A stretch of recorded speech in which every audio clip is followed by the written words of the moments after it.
I know a lot of you probably saw the Coinbase Super Bowl commercial that recreated the sort of classic DVD logo screensaver bouncing around the screen, changing colors. Theirs was the QR code you could scan. It was very cool. It was a big hit. Let's make it in DaVinci Resolve. This is what we are going to be creating, and I am very excited about the workflow I have put together. What you see here has no keyframes. And I could infinitely stretch the duration of this fusion clip, and it would just keep bouncing around, bouncing in random directions and changing random colors. We're gonna touch on a lot of cool stuff, so let me jump into the fusion page. To do that, I'm going to come down to Effects, grab Fusion Composition, just drag that on my timeline, stretch it out a good bit. We'll go like 30 seconds or something. Cool. I will mouse over that and click this button to open the Fusion page. All right, we are here in the Fusion page, and all we have is our one media out. Whatever we do in the Fusion page, we'll plug into that, and now we'll kick it back over to the edit page. Now, especially if you are new here, the Fusion page can be very complicated, and we're gonna touch on some pretty in-depth stuff like particles and expressions. I am going to try to keep this as easy to follow along with as possible, but if you are following along, just know you're doing some pretty cool stuff. And I mentioned particles because we are actually going to start with particles. I'm going to click this button here to create a P emitter node, and then this third button here to create a P render node. Now the particle system in Fusion is self-contained. You see if I select this P emitter and try to pull it up on viewer 2, that it is actually for me selected this P render node and put that up on viewer 2, because as many nodes as I put here inside the particle system, they all have to go into this P render system, and that is what actually gets us an image we can view. Now if I were to just zoom in here, I am zooming in on this viewer by holding middle and left mouse button. You can see here if I start to play this, we have dots. This is our particle system. Right now the default P emitter node is telling it, hey, every frame make some dots. In this case, if I go to emitter, it's every frame make 10 dots. Those dots are lasting for 100 frames. Now we are going to jump right in and start changing things. I'm going to go to frame 0, pull this number down to 1, set a keyframe, go forward 1 frame, and change that to 0. We can see we have this one little dot. That might be hard to see. So to help, I'm going to immediately jump over to Style, change that from a point to a blob. That'll give us that little shape. And I can zoom out at this point or pull down the size a little bit. We have this one little blob. And that one will be spawned on the first frame and then hold for 100 frames when it will disappear. Now this little blob, this point, is going to be driving the physics of our text or our box or whatever we make bouncing around the screen. So to do that, we need this dot to not die. We need to expand this lifespan. Now you could type in whatever number of frames you are working with, or you could right click on lifespan, go to expression, and type in comp.renderEnd +1. This comp.renderEnd is going to automatically look at the length of our clip. So if we go back to the edit page and expand it, it will get updated. And we have +1 because if I don't have that, then it will stay, and just on the last frame, it will disappear. It's just how this lifespan is generating. We need that +1. Okay, cool. So we have a stationary dot for as long as we want it. Let me come down to velocity, turn up velocity a little bit, zoom out, and now this dot just moves. Just moves across the screen. It'll keep going in this direction forever. Luckily, what we can do is after this P emitter node, create a P bounce node. Very cool. I'm going to hop over to region, changes from line to a cube. I'll keep repositioning here. And now if I were to just play this, give it this angle, we start to see what's sort of happening. This dot is just bouncing back and forth. The velocity of this point was only on that x-axis. If we go back to P emitter node and change this angle, angle variance, and angle z a little bit, then if we go back to bounce, we'll see that point is bouncing around inside this 3D cube. I actually want to go and undo all that stuff I just did, because on that P bounce, I am pulling in this depth just to it is 0.01.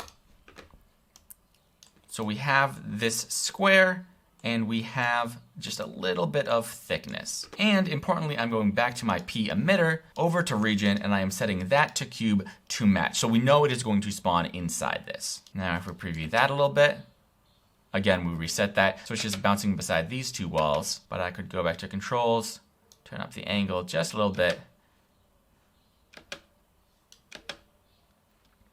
And now you can kind of see where we're going. Okay, we are going to hop back and forth between some things because we need to dial in some parameters that are a little hard to get. To do that, I'm going to come over to P-Render and change this output mode from 3D to 2D. Our point will look like it disappears. It's actually very small, but we're doing that so that we can come back to this bounce. And you can see I pulled up the width until it reaches the very edge of our frame, but we want to pull up the height just until it reaches the top and bottom of our frame, which you can see are about 0.56-ish. It doesn't need to be super precise, but that'll help us a whole lot. If I come back to P-Render, toggle back to 3D, you can see this point is now flying over this scene. I'll come to P-Emitter, pull up that velocity a little hair, give it a skosh more angle. Again, I am selecting this P-Bounce to see this box, and you see this is the bouncy motion we want. Now, let's get into some exciting 3D stuff. This P-Render is giving us this 3D scene. Now I just have to set up the rest of a standard 3D scene. I'm going to have a 3D merge that P-Render will go into. That'll come out to a renderer 3D, and just in that merge, we will have a 3D camera. And I can preview that merge, where you see some stuff going on. We have our camera, and you can see that this plane is sort of intersecting that camera. So with this camera selected, I need to pull this back, and this will be a little bit of a balancing act because you see the field of view of this camera. And we want to pull that camera back until that field of view matches up with this frame we made. Yep. Got to make sure you're selecting the right thing. The camera selected. I'm going to select the camera, come into my transform controls. So we have this. You can see we're getting close. We have a little bit of an overlap.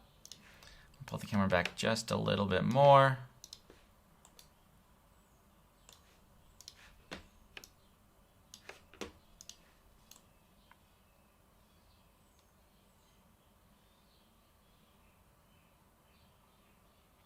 Really close.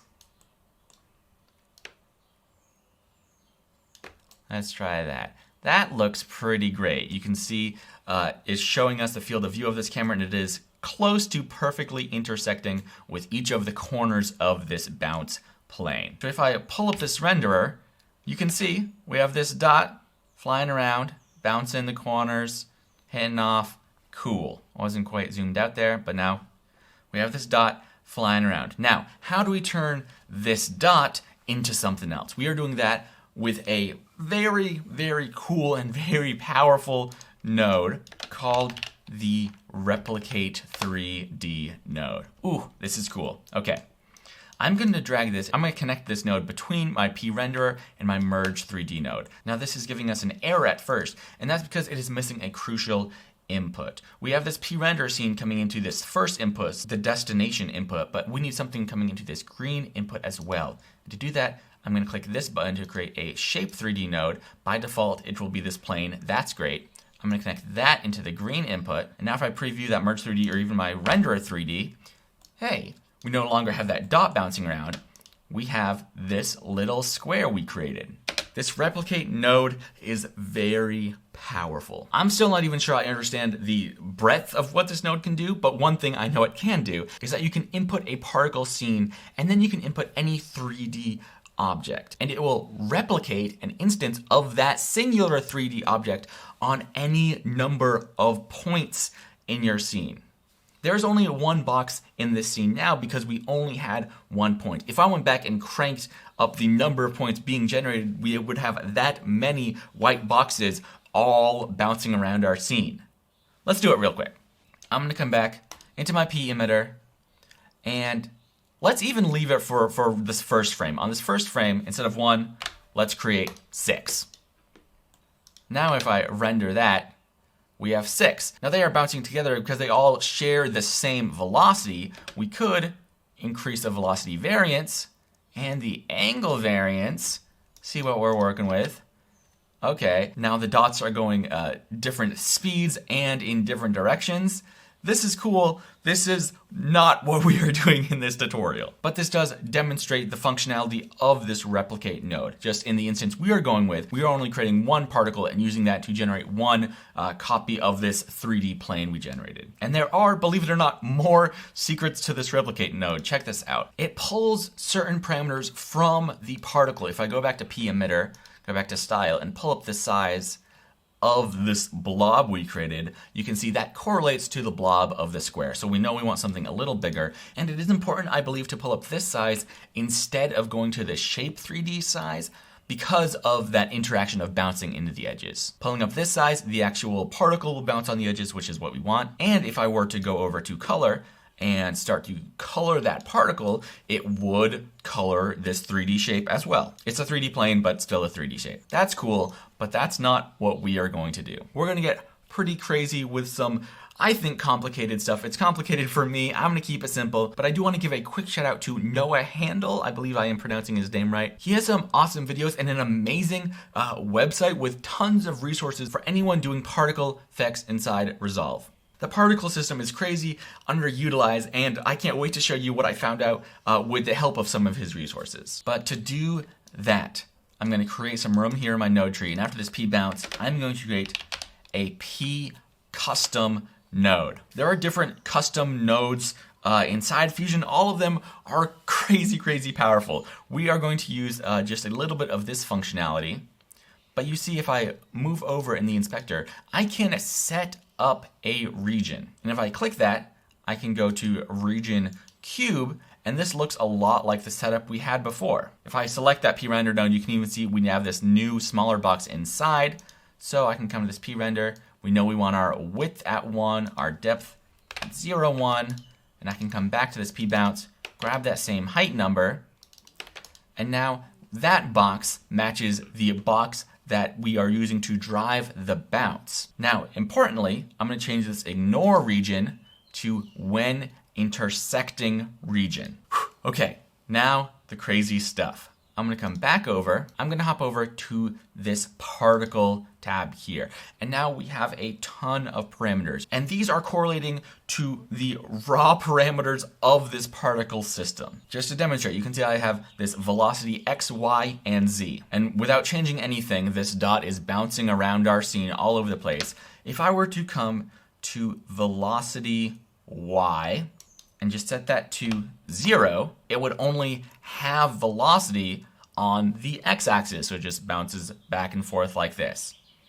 And instead of the default parameter, whatever that is, of the y. Very quick, small demonstration. What we are interested in is down here, red, green, and blue. This relates to the color of our particle. So what I am going to do, I'm going to make sure I'll come back to my final render. So now we have this cube, but with a P custom node selected, inside particle, I'm going to come down to red. And I'm going to paste this in, but then I'll walk through it. I'm going to paste in this expression. If RGN hit, that region we set up, if that region gives us a response of 1, which will happen when we set that parameter to intersecting, it will only be intersecting at the moment it bounces. So when it hits the region, when it bounces, change this red to a random value between 0.5 and 1. All these RGB values are a slider between 0 and 1. So we're saying we don't want it to get too dark, but we want it to be random. And then I have this R at the end saying, so it will start as white. If you want to start this as a different color, you can set in any other like arbitrary value, but it will be randomizing every time it hits the edge. So the first like few frames don't matter as much. Okay, I will leave that for now. And if we start to play this, you see it's bouncing, and as soon as it bounces, it is getting more or less blue, and that is because the red channel is decreasing. But we can copy all of this, paste it into green and blue, And of course, set that final number for G and B. Now, when this bounces, we will get a completely random color. And because they are only ever going down to 0.5, they'll never be too dark. Now, you are seeing this box is coming out of the edge a little bit. And that is, I was a little wrong before. It is not bouncing from the edge of the particle. It is bouncing from the center. Okay, so let's try to fix this together. I'm going to find a point where it looks like it should hit that very top edge. Come back to this P bounce, and I'm actually going to pull down this height until we see that right square start to react. There, we can see we just want it right on that edge.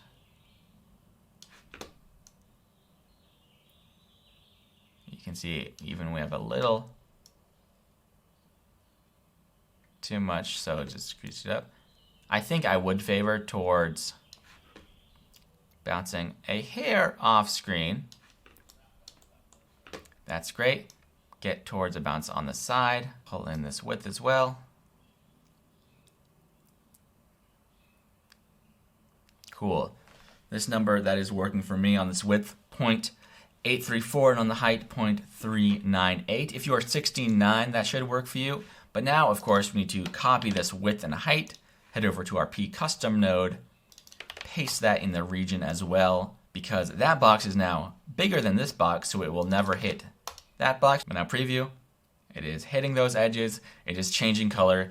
This is great. Okay, all the hard stuff is done, but we still have some work to do because right now this is a square. What if you want your logo or custom text? I intentionally built it this way because we are going to keep this box. Whatever text or logo I bring in, I'm just going to cut out of this shape, so we always have those clearly defined edges bouncing around. Especially if you're bringing in logos, those bouncing around could get iffy because they are going to deal with the restraints of the particle and the shape we set up, but you're not always going to perfectly see those edges. So this is why I recommend this way. So let me zoom in here, and I'm going to start creating a little shape. I'm going to create a background. I'm just going to have this be a solid white background. Pull this up on our first viewer here, so we have our scene on our second. And in this background, importantly, because we are mapping this onto the square, I'm going to come over to Image.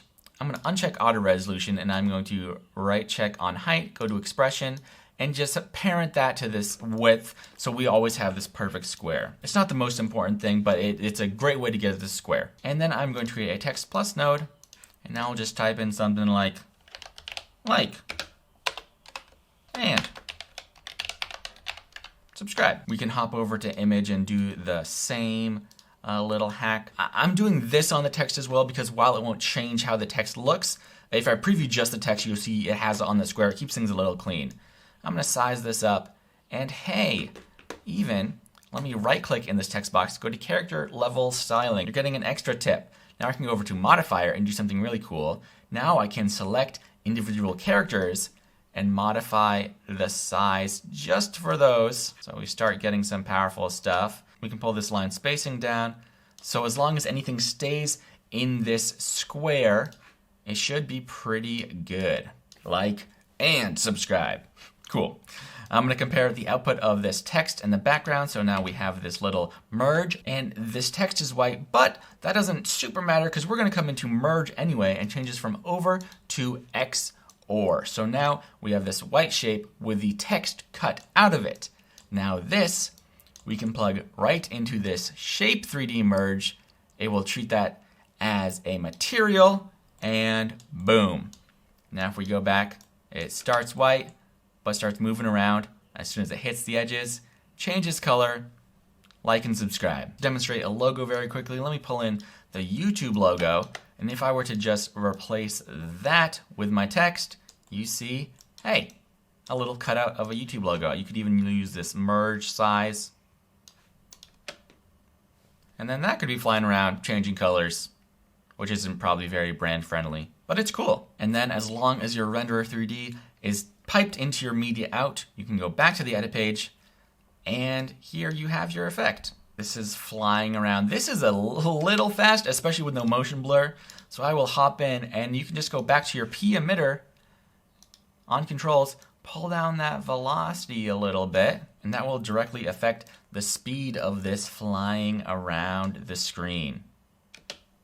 These hard edges make it pretty plain when there's no motion blur, so I'm just going to pull this velocity even lower as it just sort of glides around the screen, bouncing, changing colors. And because this is off expressions and physics, and because we changed that lifespan parameter, this is like about a 30-second clip. You could extend this clip as long as you want it to, and it will just keep going, bouncing, changing color.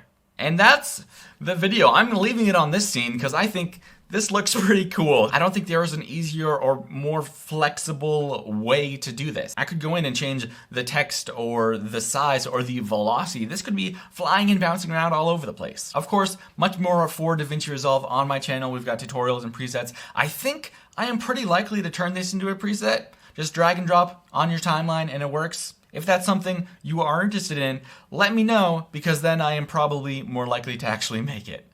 Thanks for watching. I'll see you next time.